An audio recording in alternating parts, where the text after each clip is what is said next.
E mais cedo, gente, mais no comecinho dessa sexta-feira, o ministro das Relações Exteriores do Irã se encontrou com o chefe do grupo libanês Hezbollah, em Beirute.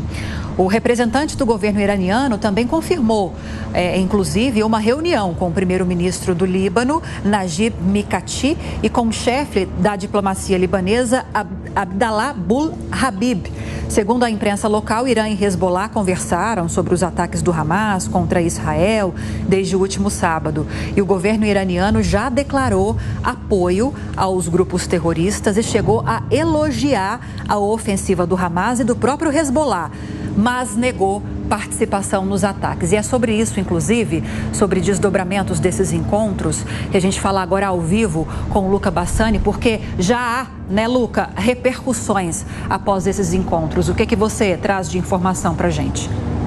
Sim, Lívia, nós vemos que é uma viagem importante do ministro das Relações Exteriores do Irã para o Líbano, onde se encontrou com a liderança do Hezbollah. Lembrando que o Hezbollah ele é considerado por muitos um grupo terrorista, mas ele tem uma ala política que é devidamente representada no parlamento do Líbano e tem influência principalmente na política do sul do Líbano. Esse encontro foi para mostrar também o seu apoio, o apoio do Irã ao Hezbollah. Ele é explícito, tanto ideológico quanto militar e financeiro, e o Hezbollah disse que está acompanhando todos os acontecimentos em Israel e que, se for necessário, no tempo correto, eles também poderão intervir militarmente, mandar os seus foguetes, mandar também os seus soldados. Nesse sentido, o chefe da diplomacia iraniana também disse que os Estados Unidos devem controlar Israel caso o país não queira que o conflito se espalhe por outras regiões do Oriente Médio e envolva outros agentes do Oriente Médio. Ele disse que os Estados Unidos estão ajudando Israel a promover uma completa destruição de Gaza e que, caso isso seja realmente o que acontece nas próximas horas, ele deverá então se continuar nessas conversas com os seus apoiadores do Hezbollah e entre outros grupos também armados que atuam no Oriente Médio, principalmente na Síria. Nós vamos continuar acompanhando essa situação. É um desdobramento importante, já que Israel teme que isso possa abrir a guerra em duas frentes, tanto na parte sul, com a divisa na faixa de Gaza, quanto na parte norte, na divisa do Líbano. Lembrando que isso já foi também razão de outras guerras, principalmente em 2006, contra a guerra, chamada então de Guerra do Líbano, né, entre Israel e o Hezbollah, que acabou em um impasse sem nenhuma mudança territorial, mas deixou clara a inimizade, o ódio que esses dois grupos têm um pelo outro, considerando também esses apoios geopolíticos muitas vezes escusos que surgem no Oriente Médio. Ok, Luca Bassani, fique atento aí a essas movimentações e qualquer coisa, por favor, é só nos acionar aqui em São Paulo, aqui nos estúdios da Jovem Pan News. Bom trabalho para você. Vamos a mais análises aqui nesta manhã a respeito dos desdobramentos desse conflito. Amanda Klein já aqui comigo no telão. Amanda, eu senti uma diferença pelas informações agora que o Luca trouxe para a gente, no trato, vamos usar assim, de Estados Unidos em relação ao Irã e de Irã em relação aos Estados Unidos. Por mais que nós saibamos que há esse apoio histórico de Irã a esses grupos terroristas, ao Hamas, ao Hezbollah, os Estados Unidos têm evitado dizer que o Irã tem apoiado especificamente e diretamente o conflito de agora, por várias razões. Mas agora o Luca traz a informação de que o Irã está quase que fazendo uma ameaça aos Estados Unidos diante desse apoio a Israel. Como é que você está acompanhando toda essa movimentação? Está havendo para você essa diferença de comportamentos? Lívia, eu acho que os Estados Unidos, primeiro, precisam achar informações sólidas de inteligência que apontem para o envolvimento direto do Irã.